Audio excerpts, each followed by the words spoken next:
बड़ा अद्भुत होता है कि हम बिस्तर में पड़े पड़े पवित्र जीवन जीने की योजना बनाते हैं। हमारे उठने तक सब कुछ सुहाना होता है, पर उसके बाद शुरू होती है मुश्किलें। आप में से कितनों को लगता है कि बिस्तर में पड़े पड़े ही पवित्र जीवन जीने की योजना बनाना आसान होता है?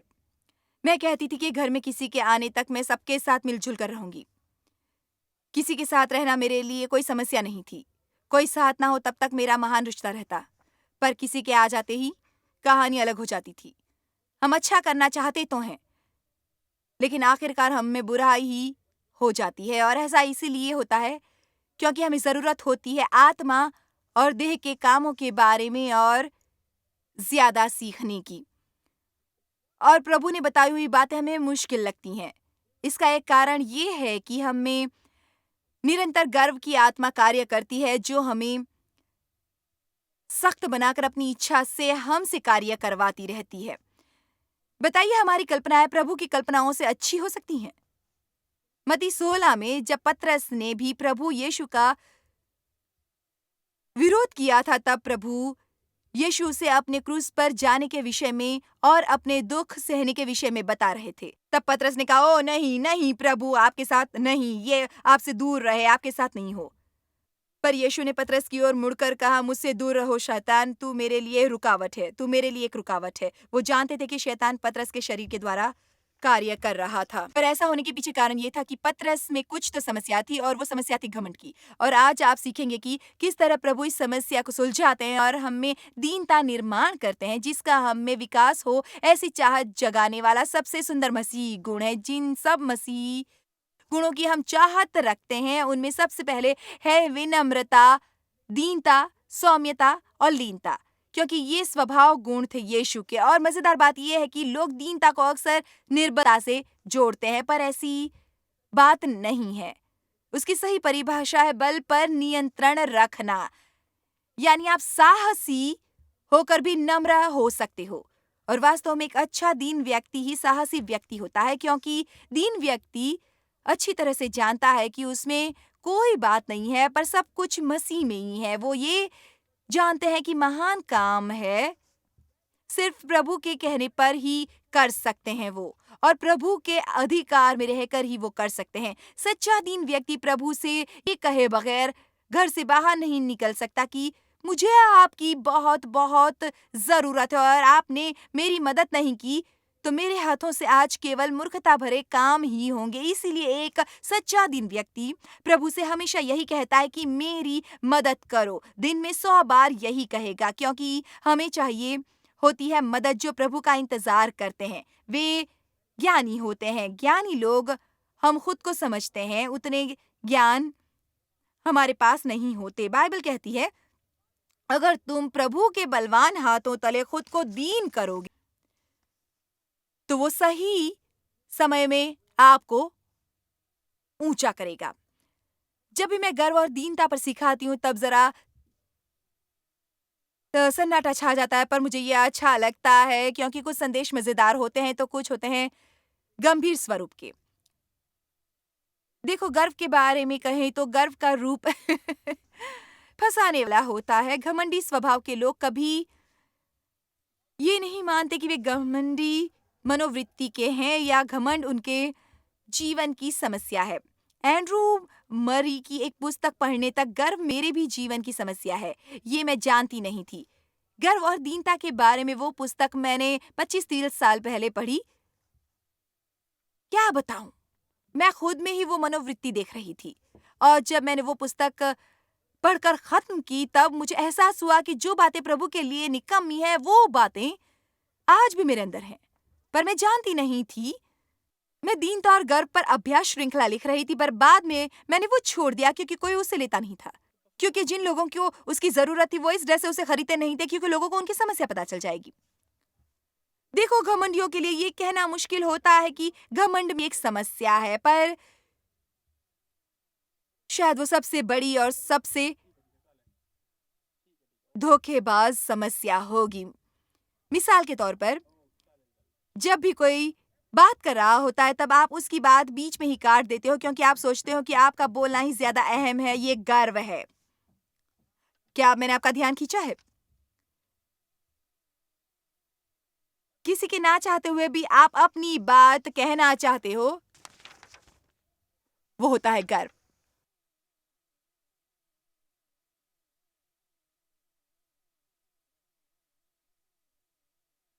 तो आज का सिखाना मजेदार होता और हवाई जहाज में बैठना और भागना।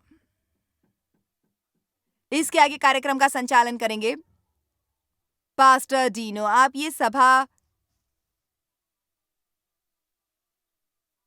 कल तक जारी रख सकते हैं। गर्व के बारे में क्या प्रभु ने इस सभागृह में किसी के साथ बातें की है, मुझे माफ करो। कितना मुश्किल होता है ये कहना कि मैं गलत था, मैं गलत हूं। कई बार ये शब्द कहना हमारे लिए बड़ा मुश्किल होता है।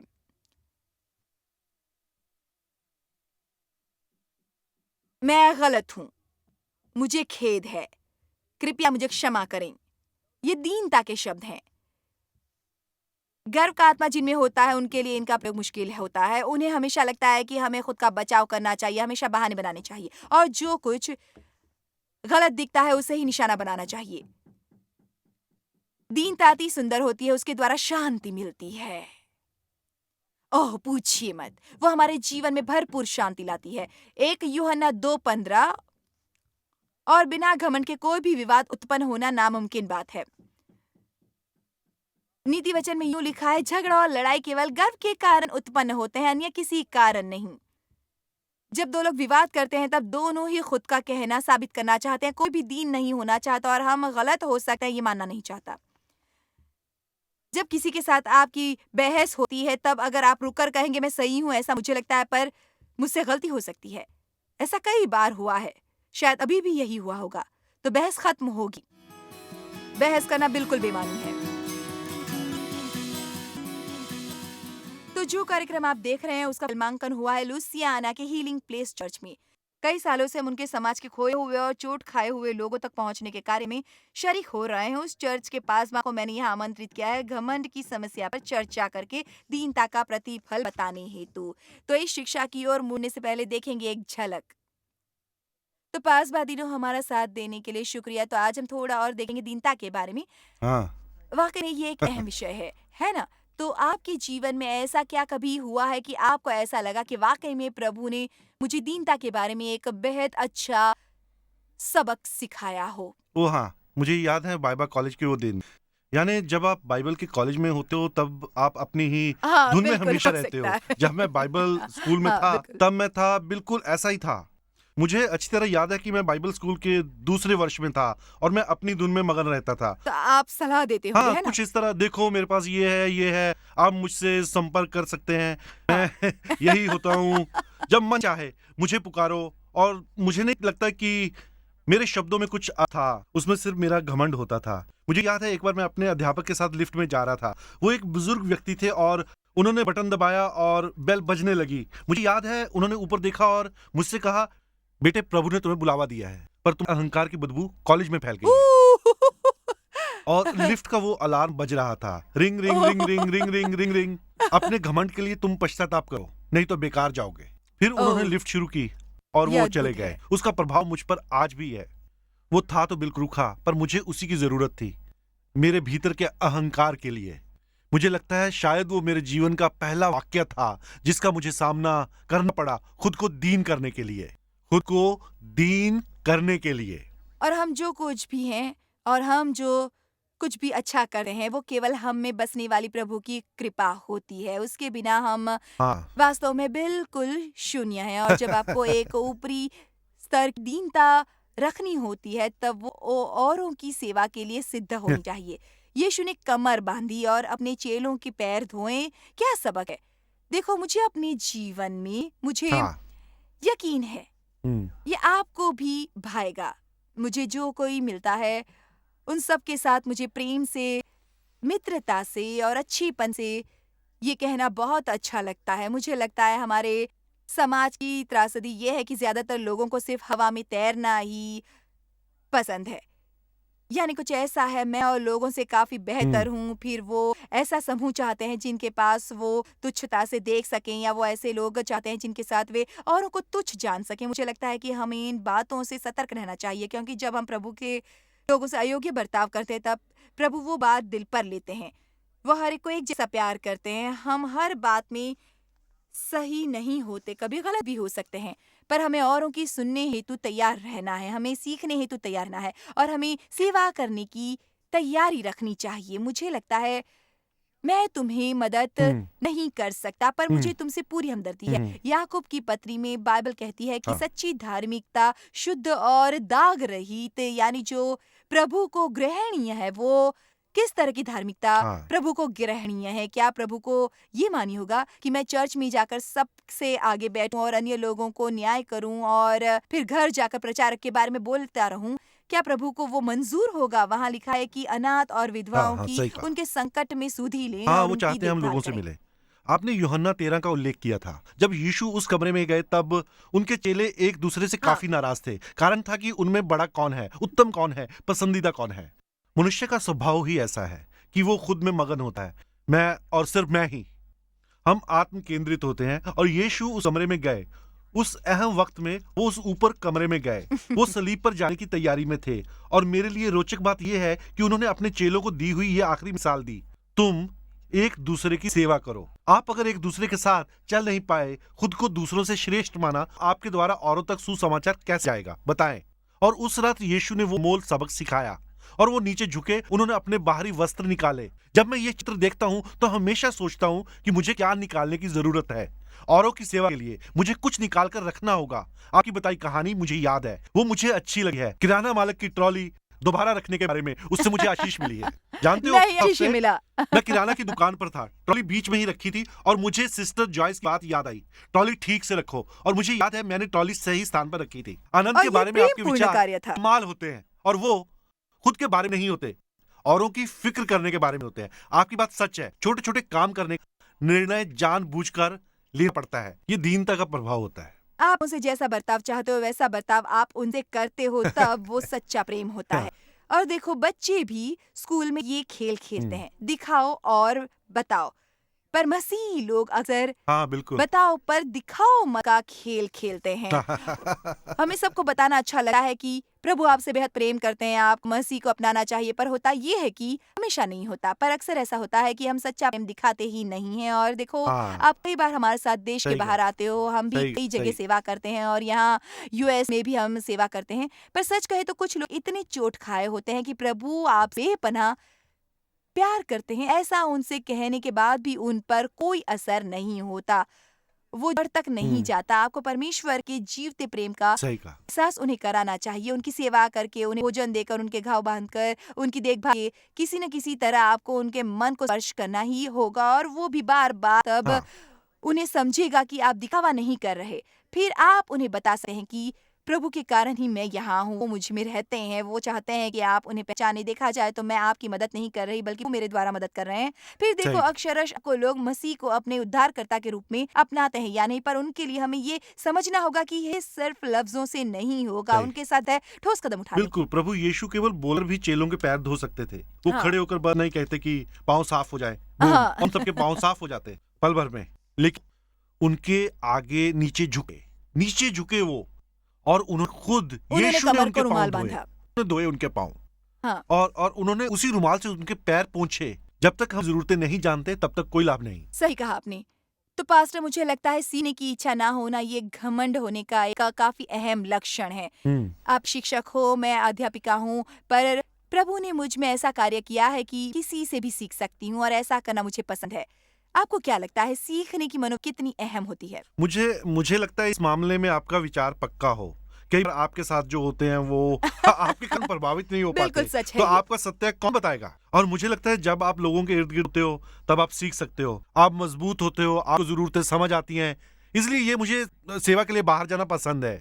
इस तरह लोगों की सेवा करके जीवन को सही दिशा और मिलेगी। आप जड़ बिल्कुल पकड़ते सच हो। है। इसलिए मुझे अलग अलग जगह जाना पसंद है जहाँ जरूरतें और दर्द है, और आपको एहसास होता है कि आप कितने आशित हैं और आपको खुद को दीन बनाकर झुकने की कितनी जरूरत है। और इन सब बातों में आप कठोर और आलोचक होने से बचें। देखो, आलोचना करने वाले भी कुछ नहीं सीख पाते। ऐसा कई बार होता है क्योंकि आप आलोचना करते हैं। सच है, आप सोचते हैं जैसा कुछ नहीं, आप सब कुछ जानते हो और आपको जो कुछ लगता है वो औरों से ज्यादा सही है, इसलिए लोग सीखने लिए ज्यादा उत्सुक नहीं होते। उन्हें कुछ बताइए, अगर आपने कोशिश भी की तो वो बहाने ढूंढने लगते हैं। उन्हें ये सुनना पसंद है, आप बड़े अच्छे हैं, और तब उनमें सुखी होती है। उनका घमंड पहचान में है, ज्यादा वक्त नहीं लगता। पर मुझे पता है कि मुझे इस बात से नफरत है और इस विषय में मुझे औरों से बात करने की ज़रूरत नहीं है। मैं खुद से ही बातें करती हूँ, क्योंकि मुझे इन बातों से नफ़रत है और मैं ये जानती हूँ कि अगर मेरे अंदर हमेशा दीन नहीं रही तो प्रभु मेरे द्वारा जो कार्य करना चाहते हैं वो कार्य परमेश्वर मेरे द्वारा कभी नहीं कर पाए। और मेरे ख़्याल से ये एक अहम गुण है जो हमें सीखने की ज़रूरत है। सच सही देखा कहा। जाए तो सारे पापों की जड़ किसी न किसी हुँ, घमंड से ही शुरू होती है।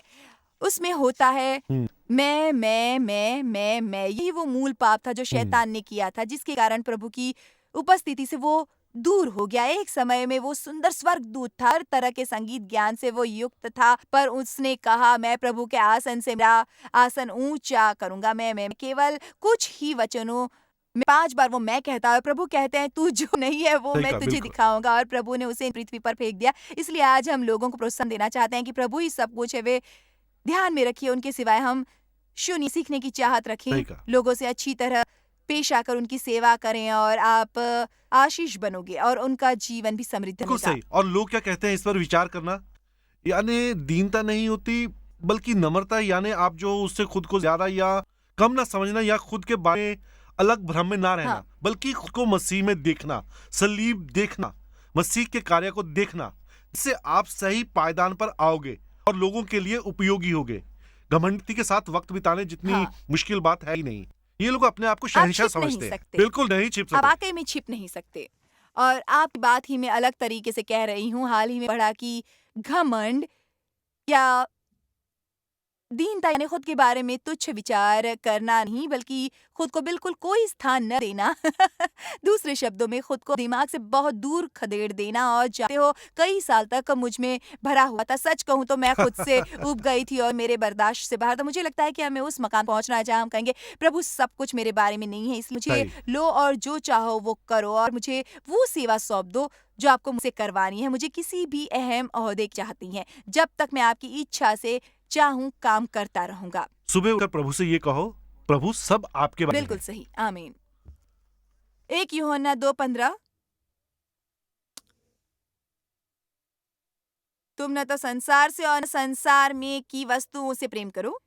यदि कोई संसार से प्रेम रखता है, तो उसमें पिता का प्रेम नहीं है। क्योंकि जो कुछ संसार में है, अर्थात शरीर की अभिलाषा और आँखों की अभिलाषा, मन की लालसा के लिए तरसना और जीविका का घमंड, जिसके बारे में विस्तारित बाइबल विस्तार से बताती है। लिखा है, खुद के स्रोतों पर निर्भर रहना या सांसारिक बातों में निश्चिंतता खोजना, ये बातें प्रभु से नहीं आती।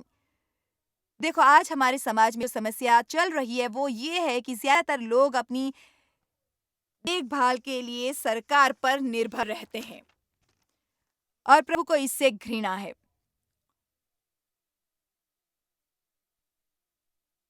प्रभु नहीं चाहते कि हम सरकार पर निर्भर रहे। वो चाहते कि सिर्फ उन पर ही सदा निर्भर रहे। पता नहीं आपने इस पर गौर किया या नहीं, और ये कहकर मैं किसी को अपना निशाना नहीं बना रही हूँ, पर मैं खुद ये मानती हूँ कि गरीबों की देखभाल ये सरकार का जिम्मा नहीं है, बल्कि वहाँ के चर्च का है। क्योंकि देखो, वो हर बात के पैसे फेंकते हैं और उनमें कुछ पैसे इस तरह के कार्यक्रम में शिक्षक पर खर्च हो जाते हैं। कोई ऐसे काम के लिए पैसे देना चाहता है, पर जो लोग वाकई में गरीब हैं या जिन विधवाओं को सहायता चाहिए, उनकी हम मदद करें। और प्रेरितों ने सिखाया कि हम कैसे इन लोगों को पहचाने, और उन्होंने यूं कहा, तुमने काम ना किया तो खाना भी मत।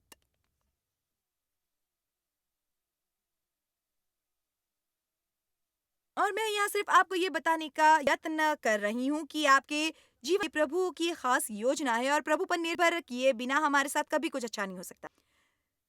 संसार में जहाँ कहीं आप मुझे सुन रहे हैं, सुनो, प्रभु पर ही निर्भर रहो। प्रभु के पास आओ। हमारी देखभाल के लिए हम संसार की किसी बात पर जितना ज्यादा निर्भर करेंगे, उतनी बार प्रभु हमें दिखाएंगे कि उन बातों में कितनी दुर्बलता वो प्रतिबद्ध है। मेरे भी जीवन में मैंने ये पाया कि अगर मैं किसी पर अब मैं ऐसा नहीं करती, पर ऐसे कई मोड़ आते हैं मेरे जीवन में जब मैं ज्यादा निर्भर करती हूँ किसी व्यक्ति पर या कुछ लोगों के समूह पर या मेरे दोस्तों के समूह पर। तब मैंने देखा है कि प्रभु मुझे उनकी कमजोरियां जरूर खाते हैं, जिससे मुझे गहरी चोट पहुंचती है, क्योंकि वे मुझे निराश और हताश करते हैं। वे मेरे बारे में बातें करके मुझे बदनाम करते हैं। मुझे काफी वक्त लगा ये जानने के लिए कि ऐसा क्यों होता है, क्योंकि मैं कहती कि प्रभु ऐसा कैसे हो सकता है, और प्रभु ने मुझे बताया कि तुम लोगों पर निर्भर रहती हो। देखो, किसी भी व्यक्ति रिश्ता जोड़ते समय आप शुरू में अपने मन से ये कह सकते हो, ये एक परिपूर्ण व्यक्ति नहीं है। मैं परिपूर्ण व्यक्ति नहीं हूँ, आप परिपूर्ण व्यक्ति नहीं हो, और मुझे यकीन है कि ऐसा वक्त आएगा जब आप मेरी भावनाओं को चोट पहुंचाएंगे और मैं मानसिक रूप से तैयार हूँ।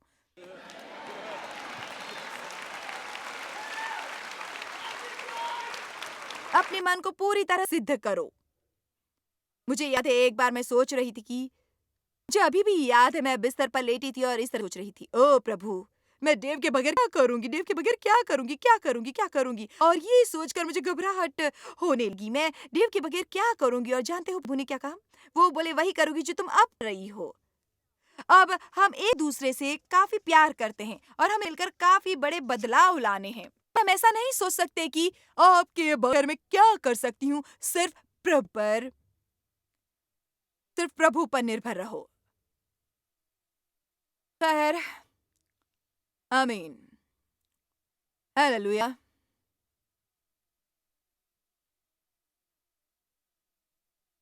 जीविका का घमंड, नीति वचन 6:11। ये ठीक है कि मैं घमंड पर छोटा संदेश दूं। शायद ये सुनना आपके लिए मजेदार नहीं होगा, पर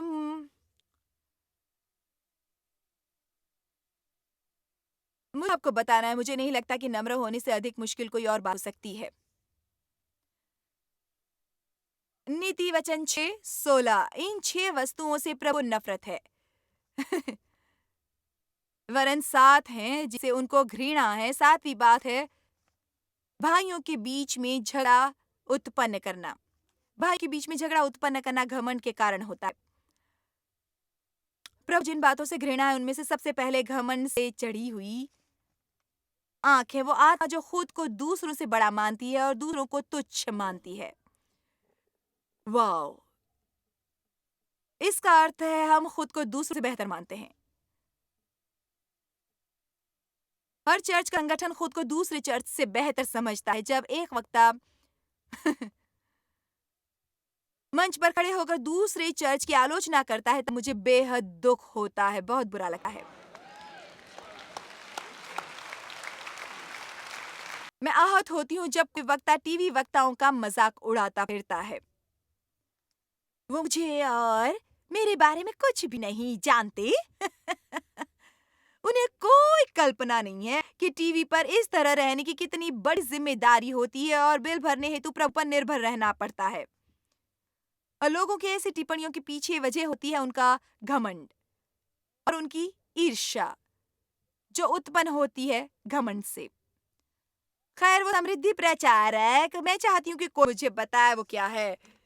मुझ पर वो लेबल लगाए और मैं नहीं जानती कि लोग ऐसा क्यों कहते हैं, क्योंकि मैं तो प्रभु के वचन के अनुसार ही सीखती हूँ।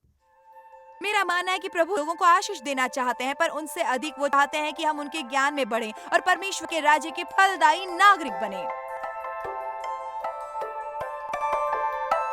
खैर, मसीहत के तमाम गुणों को अगर आप अपनाना चाहते हैं तो खोजो दीनता, नम्रता, सौम्यता और लीनता, क्योंकि वो स्वभाव प्रभु यीशु का है। मेरे ख्याल से इसके द्वारा आप जान पाएंगे कि शैतान कैसे हमारे मन के विरुद्ध युद्ध करता है, पर आज युद्ध जीत सकते हैं आप।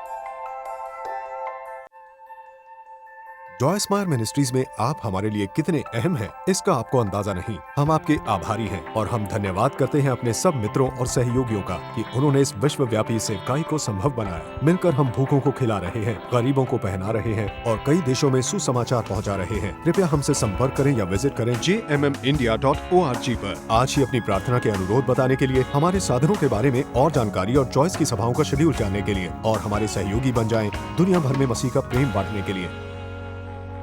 ये कार्यक्रम जॉय स्माइल मिनिस्ट्री के मित्रों और पार्टनर्स द्वारा प्रायोजित है।